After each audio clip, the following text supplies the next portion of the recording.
textil desconocido totalmente, no de los que hablan en los canales de televisión, no de los que hablan en los diarios, de los que participan en reuniones de cámaras empresarias. Un tipo que tiene su fábrica ahí en Villalinche, donde estaban todos los moilles en la época de mis abuelos, ese pulmón industrial que se achica en todas las crisis y que después crece de vuelta cuando el país vuelve a crecer. Se enteró que yo estaba grabando este documental, se enteró que no teníamos guita para terminarlo y me pidió verme. Me contactó y me citó acá enfrente de la radio.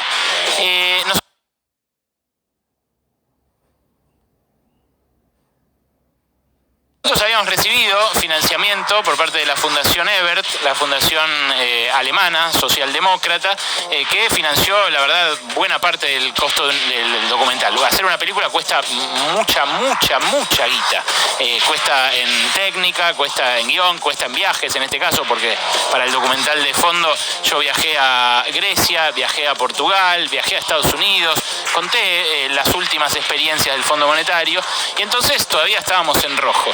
Este empresario textil que está fundiéndose con Macri, que había empezado a echar gente, que había empezado a desactivar su fábrica, vino y me trajo un sobrecito con una guita.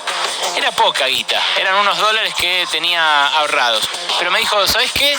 Esto que te doy es de mis ahorros, no es de la fábrica, es de mis ahorros personales. Y te lo doy para que termines esa película y para que el país sepa qué fue el Fondo Monetario en la Argentina. Para que los pibitos jóvenes, chiquitos, que ahora tienen 20 años, 25 años, 30 años, se acuerden lo que hizo el Fondo Monetario acá, en los 80, en los 90, a principios de los 2000 también, y antes, con la dictadura, cuando llegó apenas a finales de los años 50, con Alzogaray. La memoria histórica que tenemos los argentinos, que tiene este industrial pyme, que vino y, repito, me trajo una guita para colaborar con una película que ni siquiera había salido. La memoria histórica que vive en él, que vive en los laburantes que se quedaron sin laburo, que vive en la gente que vio enchotecerse su salud, que vio cómo ajustaban su jubilación, su sueldo. Esa memoria histórica recuerda que el Fondo Monetario sigue siendo lo que siempre fue y lo que va a seguir siendo.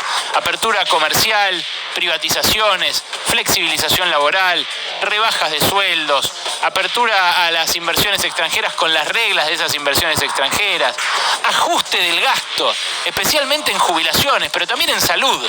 También llegamos con un sistema de salud como el que llegamos a esta pandemia por los ajustes apilados uno sobre el otro que nos fue dictando el Fondo Monetario desde siempre. Bueno, esa memoria histórica ahora empieza a difuminarse un poco. El gobierno la presenta a Kristalina Georgieva como diferente de Christine Lagarde. Presenta a este Fondo Monetario como más buenito, como que ahora el Fondo Monetario no viene a exigir ajuste a la Argentina y que esos 44.000 millones de dólares que le prestó a Macri para su campaña electoral, esa campaña en la que terminó besándole los pies a una jubilada, esos 44.000 millones de dólares nos lo van a refinanciar así, graciosamente. Bueno, no, lamento decirles que no es así. El Fondo Monetario es la peor herencia que nos dejó Mauricio Macri. Es mucho más que los 66.000 millones de dólares que le dejó de deuda con acreedores privados y que Martín Guzmán estuvo renegociando hasta ahora y que obtuvo una quita, que al principio era mucho más alta, después terminó siendo menos. No, el Fondo Monetario es mucho más gravitante que eso. Es mucho más grave lo que representa que Macri haya traído al Fondo Monetario de vuelta a la Argentina y a la discusión de qué queremos hacer con nuestro país. Era un actor que había dejado de participar de esa discusión cuando Néstor Kirchner decidió pagarle 9.530 millones de dólares de un saque. Y la verdad, en ese momento, esa decisión, yo no sé si fue la mejor, porque había fragilidad en las reservas, porque el Fondo Monetario mismo pedía que los países lo hicieran.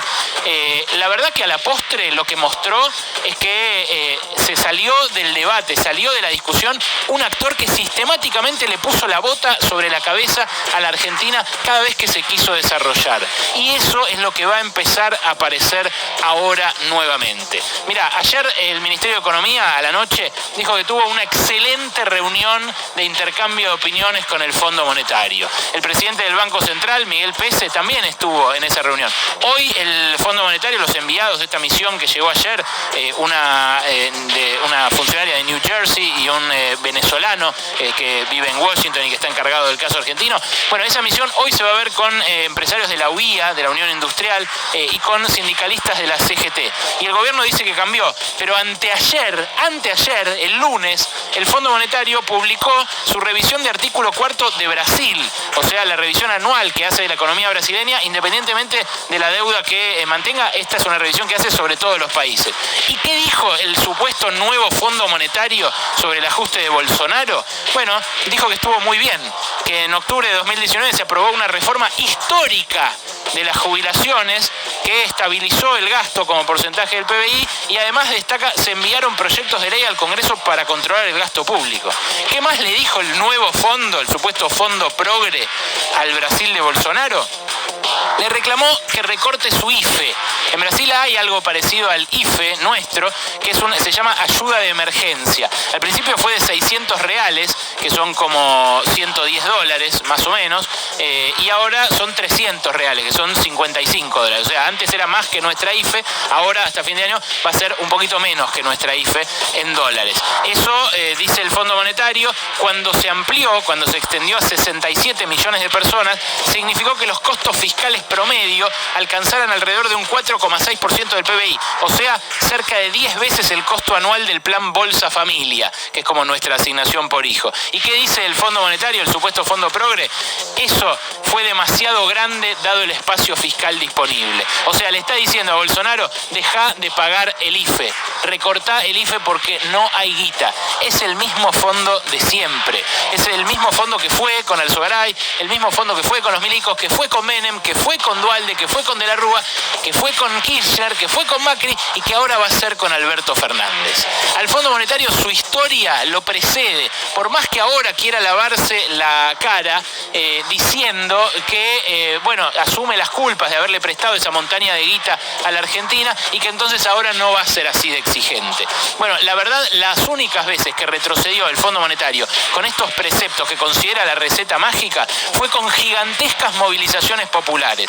Gigantescas movilizaciones populares. Mirá, en Ecuador, por decirte otro caso, además del de Brasil, que ya conté anoche en exclusiva en Brotes Verdes, en el programa de televisión que hacemos, en Ecuador hoy sale en el diario El País que el acuerdo con el Fondo Monetario obliga a subir el IVA al 15%, en Ecuador era más bajo, y también a recortar el gasto público. Recortar el gasto público hoy en el diario El País. O sea, o nos toman por boludos, francamente, creen que no leemos los diarios del resto de Latinoamérica, ni siquiera del mundo, o creen de verdad su propio cuentito, creen que nosotros nos vamos a creer que ahora, vamos a creer que el fondo es distinto, que Cristalina es más buena porque, no sé, nació en Bulgaria, en un país comunista, estudió en el Instituto Karl Marx, entonces es progre. No sé qué creen. La verdad, las únicas veces que frenó el Fondo Monetario fueron con gigantescas movilizaciones. Y eso nos lleva de vuelta al video game de la CGT virtual del 17 de octubre. El e-Chori del 17 de octubre que va a poner en escena el peronismo con una aplicación para respetar el aislamiento. ¿De verdad creen que con eso van a frenar el Fondo Monetario?